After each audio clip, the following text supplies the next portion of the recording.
dans cette nouvelle édition du Culture Mag dédiée aujourd'hui aux livres. Nous sommes avec l'une des auteurs de la rentrée littéraire française, Colombe Schneck, qui publie aux éditions Stock un roman touchant, Sœur de miséricorde, l'histoire d'une femme qui traverse le globe pour trouver du travail et qui en trouve en France. À travers le portrait et le parcours de cette femme, c'est le travail des étrangers qui est mis en avant, c'est le rapport que les maîtres ont avec leurs employés. Dans Sœur de miséricorde, Colombe Schneck décrit aussi à sa façon nos sociétés occidentales tournées vers la consommation, l'égoïsme, engluées dans le gâchis. Dans ce livre, elle parle de notre rapport à l'autre d'une certaine façon, mais elle nous le dira, elle démontre aussi que la religion, en l'occurrence la religion chrétienne, est peut-être le dernier refuge de la bonté et de l'altérité. De tout cela, Colombe Schneck nous parlera si elle le veut bien.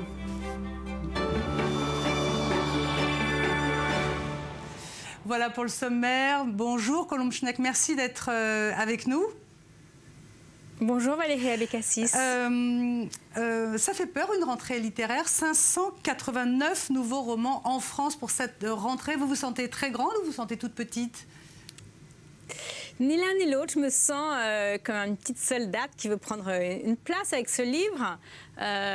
C'est le portrait d'une femme qui cherche sa liberté. Vous disiez l'Église catholique serait le dernier refuge, peut-être pas, j'espère pas le seul, mais en tout cas, moi qui suis juive, laïque, j'ai découvert dans l'Église catholique les paroles des évangiles qu'on a un peu oubliées sur l'accueil du prochain, la miséricorde, la bonté, la générosité. Ça m'a beaucoup séduit, oui. Alors, justement, on va parler de votre livre, de The Servant, au journal d'une femme de chambre, de La Cérémonie, le film de Chabrol à la couleur des sentiments.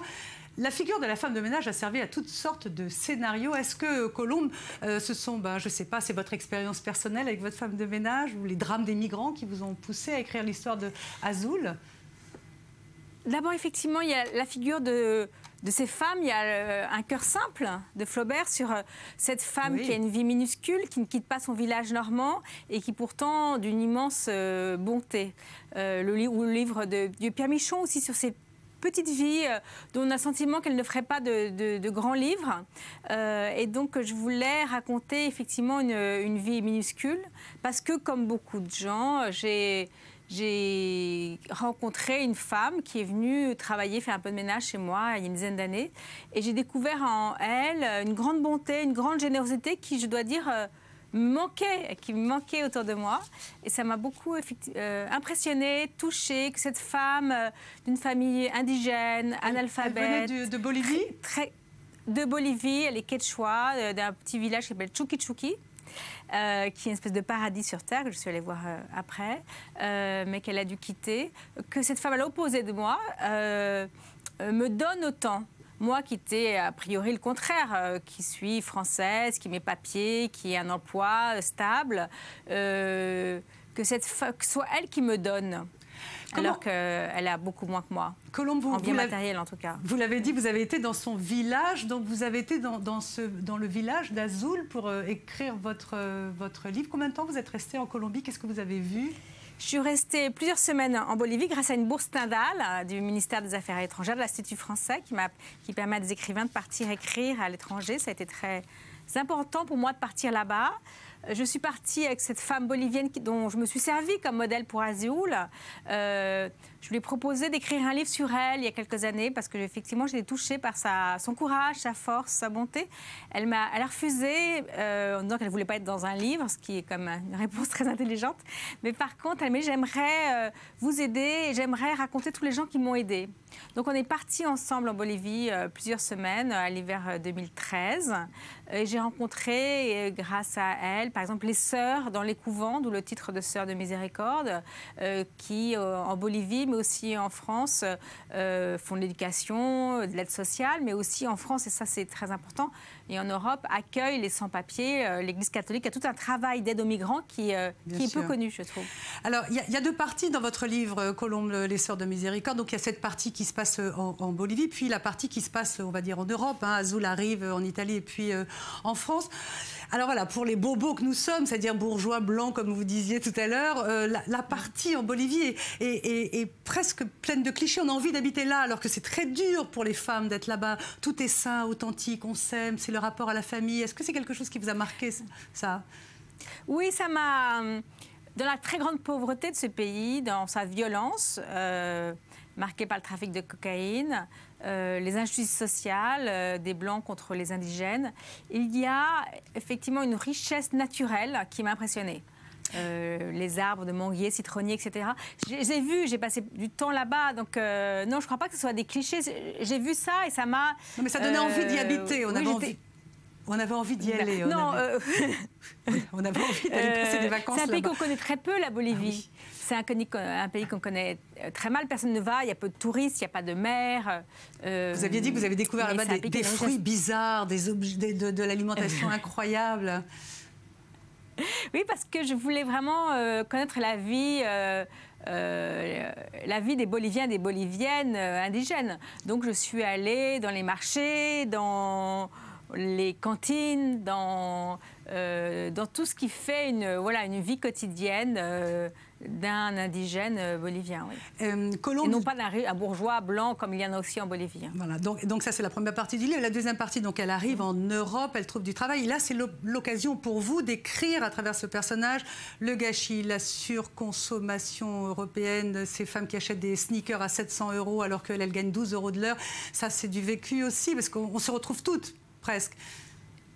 Oui, mais il n'y a pas de jugement, en tout cas j'espère, pas de la part du personnage sur ses patronnes et ses patrons, entre guillemets, qui effectivement, dont elle voit les factures de sneakers, peut-être pas à 700 € mais au moins à 150. Il n'y a pas de jugement, mais il y a un étonnement sur ce qu'on fait de son argent quand on en a.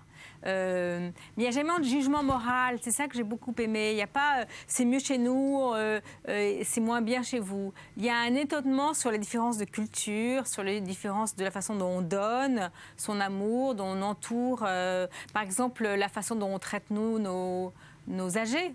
Oui. En Bolivie, ce serait impensable qu'une mère, une grand-mère ou un grand-père partent vivre seuls. Ils sont accueillis dans les familles, par exemple. Il y a un grand sens de la solidarité familiale que nous n'avons presque plus. On l'a plus. Oui, enfin, peut-être vous, nous, enfin, dans les grandes villes et dans certains milieux. Mais enfin, la France, l'Italie, l'Espagne sont encore pleines de familles accueillantes et qui vivent encore à l'ancienne. Oui, accueillantes, bien sûr, mais je connais peu de familles en France ou en Italie où les grands-parents âgés vivent avec leurs parents. Colombe, est-ce que vous avez vu le film de Jacques Audiard, Dipan, et est-ce qu'il a fait écho à votre livre? Comment vous voyez à la télévision ces bateaux de migrants, ces drames, ces morts à l'aune de votre livre, ces gens qui veulent absolument vivre ici et travailler? Oui, alors je pense qu'il y a une démarche commune, parce que moi, ce qui me choque, c'est que quand on parle des migrants comme des réfugiés, il n'y a pas de nom, il n'y a pas d'histoire, il n'y a pas... ce sont des visages qui passent comme ça, des chiffres, quelques photos. Je me souviens, j'ai vu il y a quelques jours par une photo sur Twitter d'un père enlaçant sa fille, mais on ne sait pas d'où vient cet homme, quelle est son histoire, qu'est-ce qu'il va le devenir. Et ce que j'ai voulu, c'est donner, comme je crois que dans mes livres précédents, j'avais tenté aussi de faire la même chose, c'est de donner un nom, une histoire, une date de naissance, redonner une culture, des sentiments à des gens dont on efface tout cela au titre d'un terme générique qui serait les migrants, les sans-papiers. C'est votre 8e livre, votre 9e ouvrage. C'est à ma connaissance, voilà, je ne suis pas une grande spécialiste de l'œuvre de Colombe Schnepp, mais que c'est la première fois que vous ne parlez pas de la Shoah, et vous dites une seule fois le mot juif, ce que vous aviez fait dans la réparation. Est-ce que c'est vos vacances à vous d'écrivain juif, laïque? Non, je dois dire que dans tous mes livres précédents, j'ai tenté d'éviter effectivement... sauf dans la réparation, bien sûr. Oui, mais tout revenait finalement comme un espèce de boomerang qu'on voulait éviter. Et je n'en parle pas non plus dans tous mes livres, mais je sais que quand je suis partie en Bolivie, on le sait, les nazis ont été accueillis à bras ouverts. Il y a des villages entiers d'anciens nazis en Bolivie. Donc j'étais persuadée que j'allais tomber dans mes travers, disons, entre guillemets, habituels, et me retrouver... parler avec des anciens nazis ou des anciens... Enfin voilà, de me retrouver dans d'autres sujets. Et ce n'a pas été le cas. Je ne dirais pas que ce sont des vacances. C'est quelque chose qui est dans ma famille, dans mon histoire. Mais le fait, comme dit David Grossman, de mettre mes mots propres sur mon histoire, l'histoire de ma famille, sur ses absents, fait que je n'en suis plus victime. Il n'y a plus d'obsession. Ces absents aujourd'hui, là où vous passez des images, on ne connaît pas, par exemple, les noms de tous ces hommes et femmes déportés dont on voit. Voilà, on voit des visages, on ne connaît pas leur nom, on ne connaît pas leur histoire, on ne connaît pas leur date de naissance. En écrivant, encore une fois, j'ai voulu... ce ne sont plus des anonymes. Ce sont pour moi, les quelques-uns de ma famille sont des absents, désormais. Voilà. Colombe, l'année dernière, vous avez fait un documentaire pour Arte, Femmes suspectes, où vous racontiez des parcours de femmes qui ne voulaient pas d'enfants. Est-ce que vous pensez que le personnage de votre livre, Azul, si elle n'avait pas eu d'enfants, est-ce qu'elle aurait quitté la Colombie? Est-ce que les enfants, c'est un frein pour une femme? Est-ce que c'est un frein? Non, c'est un... Ce que je voulais... Peut-être le lien qu'il y aurait entre ce film Femmes suspectes, Femmes sans enfants et Azul qui quitte son pays, c'est la non-évidence du lien maternel, la difficulté du lien maternel, la difficulté pour une femme à être libre. Si Azul part, c'est parce qu'elle veut avoir de l'argent pour nourrir et éduquer ses enfants. Donc on peut dire que c'est ses enfants c'est parce qu'elle a des enfants qu'elle doit partir. Qu'elle doit partir. Alors, mais en tout cas, c'est comme pour ces femmes suspectes, c'est la difficulté pour les femmes, la plus grande difficulté pour les femmes à être libres, à obtenir une liberté, avec ou non des enfants. Et ça, mais c'est un choix de chacune d'entre nous. Alors, dans ce documentaire pour Arte, il y avait notamment une mère israélienne, enfin une femme israélienne, qui ne voulait pas d'enfants parce qu'elle pensait que ses enfants iraient peut-être à la mort. Oui, je pense que pour une femme israélienne, et ça encore, David Grossman le raconte très bien dans Femmes fuyant l'annonce, son roman, c'est que vous avez un enfant qui naît, et tout de suite avec sa naissance, la joie de la naissance, vient aussi la peur, l'immense crainte que cet enfant va peut-être mourir un jour. Ouais. Voilà, tué, bombardé dans un bombardement ou tué à cause de la guerre. Colombe Schneck, pour Sœurs de Miséricorde. Cette rentrée littéraire est marquée par le réel. On l'a lu un peu partout dans les papiers. Christine Angot qui raconte son inceste, Simon Libération, oui, qui raconte sa femme, Delphine de Vigan, qu'elle raconte peut-être ce qu'elle raconte. Vous en pensez quoi de cette écriture du mois? Je rappelle à nos téléspectateurs que l'année dernière, vous avez écrit un livre sur votre avortement. Qu'est-ce que vous pensez de cette littérature du mois? Je pense que tous les écrivains parlent d'eux-mêmes d'une façon plus ou moins cachée, mais il n'y a pas un écrivain qui ne parle pas d'un drame ou d'une joie qui lui appartient en propre. Après, c'est plus ou moins maquillé, mais je ne crois pas que ce qu'on appelle l'autofiction soit un terme juste.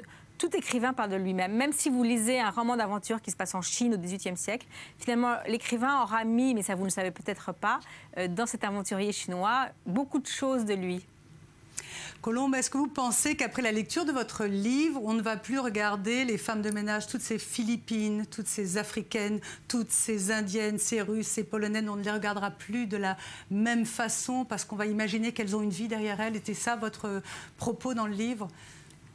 J'espère. Toutes ces femmes qui émigrent, cette nouvelle forme d'immigration féminine, dont vous rappelez les pays, Philippines, Afrique du Nord, Europe de l'Est, partent la plupart du temps sans leurs enfants. C'est un drame inouï qui est caché, on a peur de les interroger. Donc elles restent des prénoms, un âge, elles n'ont effectivement, encore une fois, pas d'histoire.